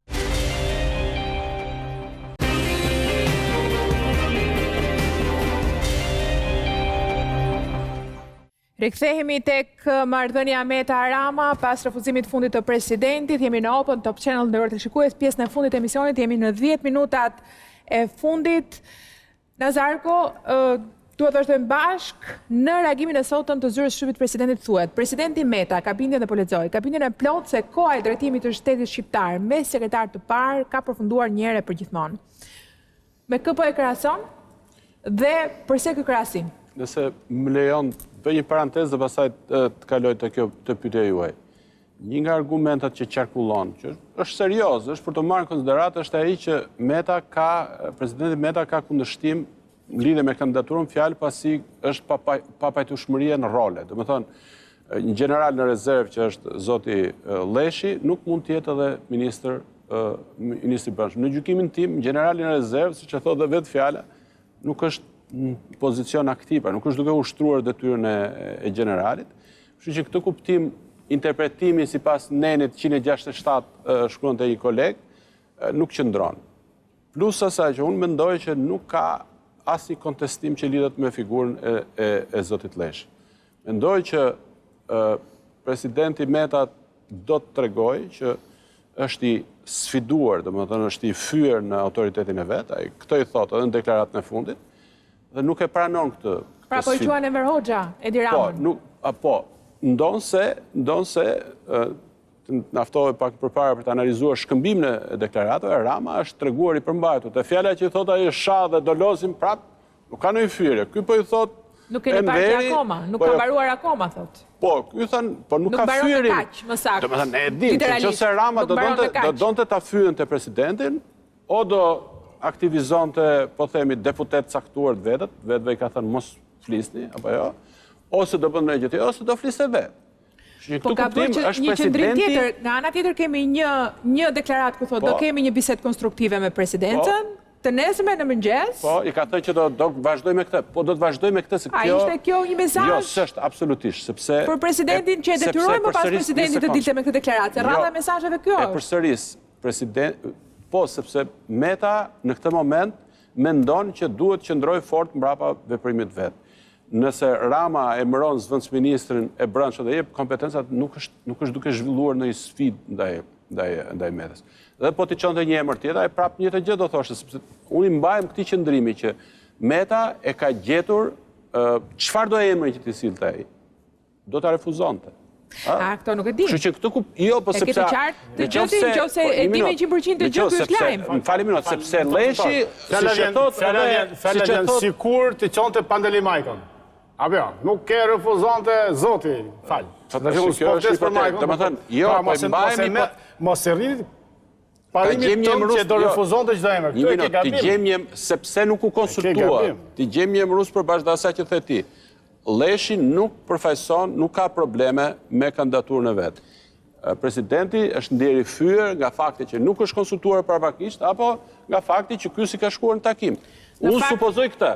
Argument kushtetues se ky është general në rezervë, unë mendoj që nuk qëndron. As se cënohet parimi ndarjes drejtimit civil. Artikulimi i presidentit thotë shkon paralelisht me atë që sa po tha pak më parë dhe zoti Topi. Ju folët për arrogancën e kryeministrit Rama, për mënyrën se si sillet ai, presidenti thotë nuk drejtohet më si sekretari i parë, ku vendos vetë për gjithçka. Më duk sikur ka një lloj analogjie. Unë kam një qëndrim timin pavarësisht nga ky komunikim. Jo, ka një lloj analogjie. Ky komunikim është zhvilluar këto 2 ditë. Në rast se do të më kishte ftuar në studio një javë më parë, do të dëgjoni të njëjta argumente, sepse jeta politike është shumë komplekse. Dhe unë i takoj asaj kategorie njerëzish që nuk më merakos shumë pushteti se sa shteti. Pra, jam shumë i motivuar që të bërtas fort kur shoh që institucionet e shtetit një pjesë janë rrënuar, një pjesë nuk funksionojnë si duhet. Pra, në rast se politika nuk shkon në funksion të stabilizimit të raporteve ndërinstitucionale, ajo politikë është falimentuar. Pra, unë kam një tjetër këndvështrimi, por po të dalim në kontekstin e deklaratave, deklaratën në momentin e parë, së paku kështu e lexoj unë, tregon që dialogu midis tyre, midis presidentit dhe kryeministrit, edhe pse deklarata ishte e drujt, tipte të kuptoje që ky komunikim do të vazhdoj.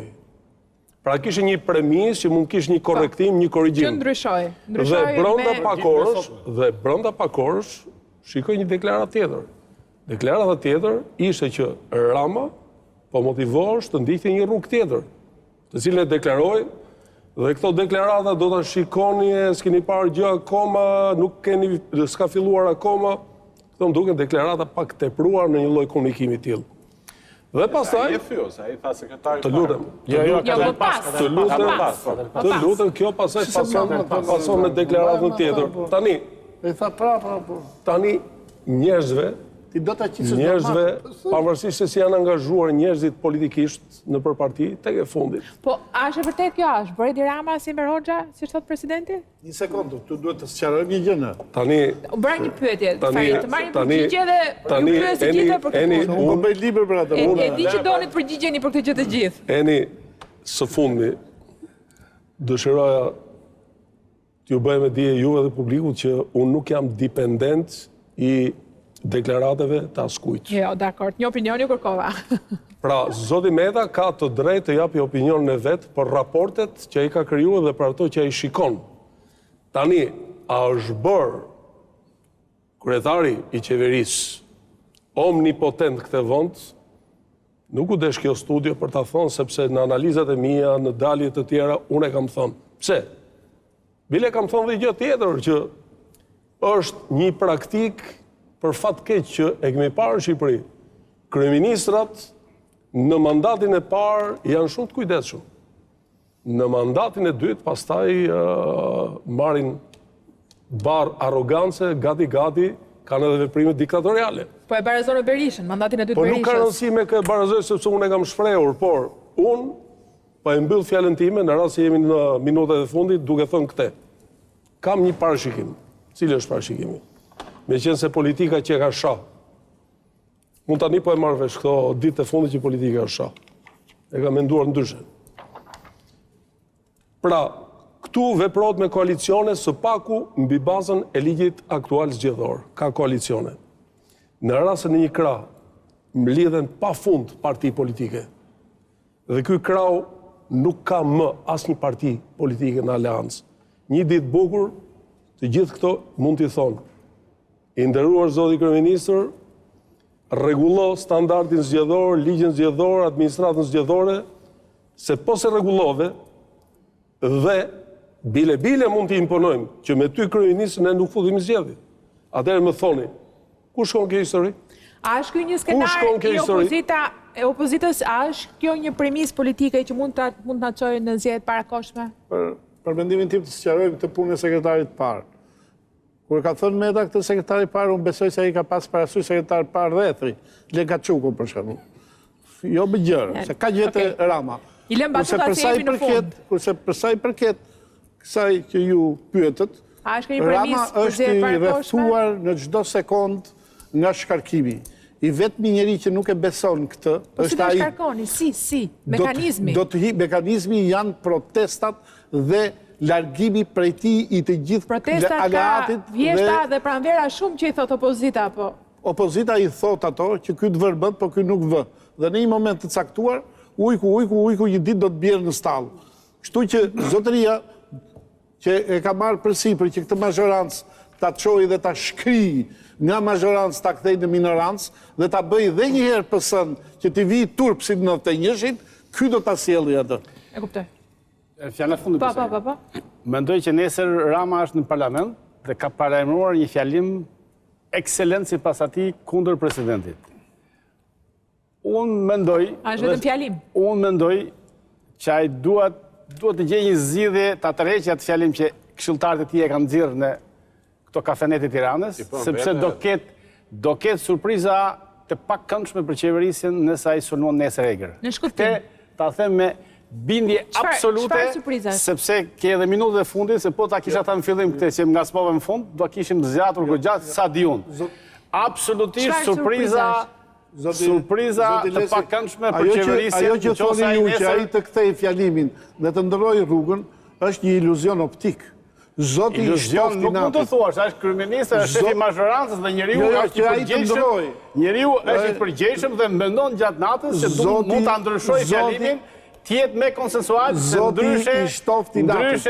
ndryshe Fari kam informacion të shumë më të mirë se ti në këtë rast, absolutisht do ketë surpriza të pakëndshme. E para, e dyta, Surprizat pakëndshme do në çfarë ishte mirë kuptimi? në këto kushte, jemi minutën e fundit e mbaruam tash, mbaruam emisionin tjetër nëse ai flet nesër. Do t'i marr ato minuta, do t'i Me marr. thirr mua të ejtën nëse flet nesër. Do t'ja marr programacionin të Top Channel, Nuk nëse besoj se na lejon i nderuari Bendlushi, kështu që mos më ngatrohen se ka punuar me te. Tani. Çdo me thënë surpriza. Tani, e zgjidhja më mirë në këtë kushte ku ka shkuar mazhoranca, siç tha zoti Topi, unë besoj zoti Topi, edhe vetvetes, me arrogancë, me 1000 probleme, duhet edhe në favor të zotit Rama është zgjedhje të parakoshme parlamentare dhe vendore në një ditë në qershor 2019. Edhe shohim sovrani si vendos. Në qoftë se fiton Rama, i shtrëngojmë duart dhe që ka i zoti. Në qoftë se Nazarko, Ramës vjen nga dekriminalizimi Nikol. Nazarko jam në fund. A çon kjo në një premis politike për zgjedhjet e parakoshme? Jo, nuk besoj. A mund qeveriset me zëvendës ministra deri në zgjedhje? Po mund. Me një zëvendës ministër brendshëm? I ushtrues detyra, do jetë ushtrues detyre. Është normale kjo? Ka patur ushtrues detyre president një 6 muaj, po që ndroi 300 6 muaj është tjetër gjë, po 3 vjet të tjera janë shumë. Po, shiko, dhe Meta, unë besoj që midis të dyve, unë besoj që do të arrijet një lloj pajtimi. Unë e shoh që ekzistojnë premisat, pavarësisht gjuhës fort që ka përdorur presidenti. Fundi presidenti në deklaratën e vet deri tani ka thënë që nuk kam krijuar bindjen, pra nuk më bindi, nuk kam krijuar bindje, nuk ka thënë asgjë për kandidaturën fjalë, që krijon pra premisa që edhe mund të gjende pajtimi, sepse zoti Lleshi nuk është zoti Lleshi thjesht dhe vetëm këshilltari i Ramës, por është njëri që i formuar në Akademi Gjermane, me mbështetje ndërkombëtare. Të shohim a do ja krijojë nesër me fjalimin e nesër. Jo, unë besoj që fjalimi nesër. Ai ka qenë këshilltar për drogën. Po ka qenë për drogën. Jo De Gasperi. Po e ka nisur nga De Gasperi. Aty është ai. Edhe shqyqy. Jo, iku se nuk e përballon dot. Dhe vajtit e droga. Tani nëse të mbajmë vajtit e droga në Sarko. Këshilltar, ke qenë ti këshilltar i presidentit? Çdo të thoshte Mejdani ty, në qoftë se ti nuk i thoshe një gjë të zezë që po ndodhte. Edhe ke bërë një shkrim shumë mirë kur iku Mejdani se the gjithçka kemi thënë për këtë president, po duhet të themi gjë që iku një burr i ndershëm. Okej, pastaj komplimentet për njëri tjetrin i thoni jashtë emisionit. Ju lutem se jam minuta e fundit. Nesër unë mendoj që Rama do të ketë një fjalim konstruktiv dhe jo sulmues në president. Nuk e besoj. Okej, doni të thoni diçka të fundit zoti Topi? Unë mendoj që ky episod patjetër është i rëndësishëm, sepse bëhet fjalë për një institucion shumë të rëndësishëm dhe për një konfliktualitet që tashmë është i dukshëm. Por s'do të harruar që janë sfida tjera përpara, se ka është kryetari i kontrollit lartë të shtetit, kjo është institucion shumë i rëndësishëm. E propozojmë një kandidaturë. Propozimi është tjetër gjë. Që ka kaluar dhe vettingun, e blen që ta... Të lutem Nikollu, nuk e paragjykoj se si do shkojë. Është guvernatori i bankës. Plus janë institucionet të tjera, janë gjykatat. Reforma drejtësi, institucionet të reja. Ju po thoni që s'mund të lejoj vetes si konflikt me presidentin, kryeministrin. Për te një parashikimi që unë besoj që do ketë një lloj tërheqje në bashkëpunim komunikim, e stimuloj këtë lloj komunikimi. Për interesat e vendit, të institucioneve, dhe unë besoj që do ketë një lloj tërheqje. Nesër në seancë parlamentare. Nesër hapet sipari ndaj zgjedhjeve të parakoshme. A do të hapet nesër si pari drejtësive parakoshme, çfarë do të bëjë Rama, çfarë do të ketë në fjalimin e tij, si do t'i përgjigjet Meta, apo shkojmë drejt një krize institucionale, protestave të opozitës dhe një lufte tjetër politike, do të rrim këtu, do ta shohim dhe të diskutojmë sigurisht në Open. Faleminderit që ishit me mua zoti Balliu, zoti Topi, faleminderit gjithashtu zoti Lleshin, Nazarko, faleminderit edhe ju që na ndoqët. Nderuar televizionistë, natën e mirë, bashkë jemi te Internat.